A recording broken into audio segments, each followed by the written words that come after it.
आज तीसरा यूनिट है केमिकल बॉन्डिंग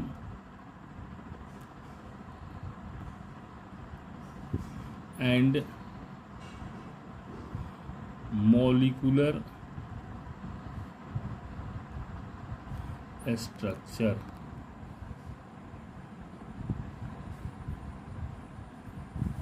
मीन्स ये हो गया आपका रासायनिक बंधन एवं आणविक संरचना। तत्वों के परमाणु इलेक्ट्रॉन के आदान प्रदान कर अणुओं का निर्माण करते हैं। वह रासायनिक बल जो अणु में परमाणुओं को आपस में बांधे रहता है रासायनिक आबंध कहलाता है। ये रासायनिक आबंध के अलग अलग प्रकार होते हैं। टाइप ऑफ केमिकल बॉन्ड, इसमें पहला होता है आयोनिक बॉन्ड या उसको कहते हैं हम लोग इलेक्ट्रोवैलेंट बॉन्ड। आयनिक बॉन्ड उसे कहते हैं, जैसे मान लीजिए कि NaCl हुआ, ये टूटता है तो Na पर प्लस और Cl पर माइनस होता है। ऐसा क्यों होता है? चूँकि Na के पास 1 इलेक्ट्रॉन होता है और Cl के पास 7 इलेक्ट्रॉन होता है। ये अपना इलेक्ट्रॉन इसको देता है और जब देता है तो खाली हो जाता है, जब खाली हो जाता है तो पॉजिटिव हो जाता है, और ये ले लेता है तो एक बढ़ जाता है तो इसलिए निगेटिव हो जाता है। इस तरह से हम लोग आयनिक बंध के परिभाषा को समझेंगे कि परमाणु के संयोजी इलेक्ट्रॉन के स्थानांतरण से निर्मित धनायन एवं ऋणायन में उपस्थित विद्युत आकर्षण बल को आयनिक बंध कहते हैं। या दूसरे तरफ हम समझेंगे कि इलेक्ट्रॉन के हानि तथा प्राप्ति से रासायनिक बंध बनने की प्रक्रिया को हम आयनिक बंध कहते हैं या विद्युत संयोजक बंध कहते हैं। इसका पहला एग्जाम्पल ये रहा। दूसरा एग्जाम्पल रहा MgCl2। Mg जो है इसके पास 2 इलेक्ट्रॉन हैं। ये Cl के इलेक्ट्रॉन जो है ले करके और ये इसको और इसको दे करके बनाता है, तो Mg 2 इलेक्ट्रॉन रिलीज करता है और Cl के पास 2 माइनस आता है। तो ये होता है आयन का आदान प्रदान से बना हुआ बॉन्ड। ये जो है आयनिक बॉन्ड, इसके कुछ प्रॉपर्टी होते हैं। पहला प्रॉपर्टी हुआ कि यह कड़ा ठोस पदार्थ होता है।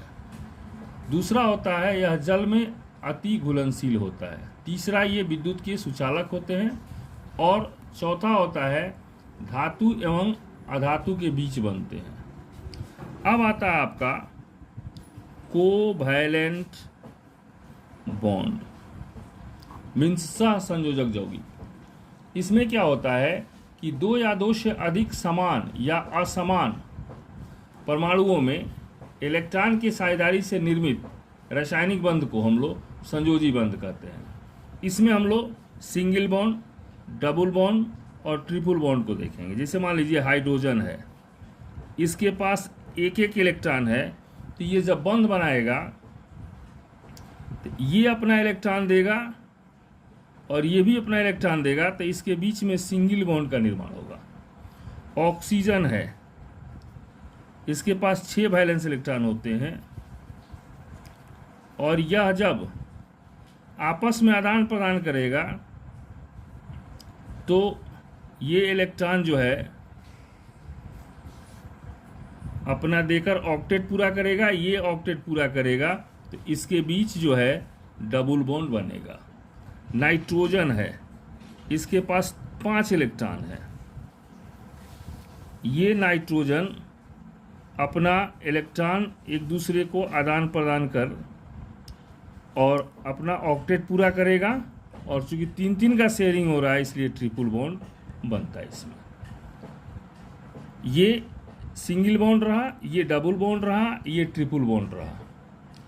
अब आपका आता है इसमें कि पोलर और नॉन पोलर। आप इतना ही समझिए पोलर के बारे में और नॉन पोलर के बारे में कि पोलर और नॉन पोलर जो होता है 2 असमान अधातु के बीच बनता है। और ये जो है दो समान अधातु के बीच बनता है। अंतर इतना ही है कि ये असमान होता है और ये समान होता है। इसका एग्जाम्पल होता है HCl, HBr, और इसका एग्जाम्पल होता है H2N2। अब इसके बाद आगे हम लोग चलेंगे तीसरे बॉन्ड के बारे में। तब तक इसका प्रॉपर्टी देख लेते हैं कोवैलेंट का। ये दृढ़ और दिशात्मक होता है, यह विद्युत के कुचालक होता है, जल में अघुलनशील होता है, जल में आयन नहीं प्रदान करता है, यह अणु के रूप में होता है, आयन के रूप में नहीं होता है। अब इसी तरह से हम लोग आते हैं लास्ट बॉन्ड आपका कोऑर्डिनेट बॉन्ड। ये कर्जखोर बॉन्ड है, ये जिसको लेता है उसको उंगली करता है। इसका परिभाषा होता है कि दो परमाणुओं के बीच इलेक्ट्रॉन युग्मन के दान एवं ग्रहण से बने हुए बंध को हम कोऑर्डिनेट बॉन्ड कहते हैं। इसे हम तीर चिन्ह से दिखाते हैं। जैसे इसका एग्जाम्पल देखिए, ये आपका इसके पास इलेक्ट्रॉन जो है 5 इलेक्ट्रॉन होते हैं, 2 इलेक्ट्रॉन प्लस ये H प्लस से करता है जिसके पास एक भी इलेक्ट्रॉन नहीं है। तो ये हाइड्रोजन को क्या करता है कि दोनों ही इलेक्ट्रॉन दे करके और बॉन्ड का निर्माण करता है, और ये बन जाता है आपका अमोनियम NH4 प्लस। ये प्लस इसलिए है चूंकि इसके पास कुछ नहीं है, ये दिया तो इसके पास ये बना। कहने का मतलब इसका हेड उधर रहता है जो लिया रहता है, और टेल उधर रहता है जो दिया रहता है। देने वाला नाइट्रोजन है और लेने वाला हाइड्रोजन है, इसलिए ये बना। इसको कहते हैं कोऑर्डिनेट बॉन्ड। अब आए इसका प्रॉपर्टीज। तो इसका प्रॉपर्टीज है कि यह दृढ़ और दिशात्मक होता है, जल में आयनीकृत नहीं होता है, कार्बनिक घोलकों में घुलनशील होता है, यह विद्युत के कुचालक होता है, और यह एक जोड़ा इलेक्ट्रॉन देने या ग्रहण करने से बनता है।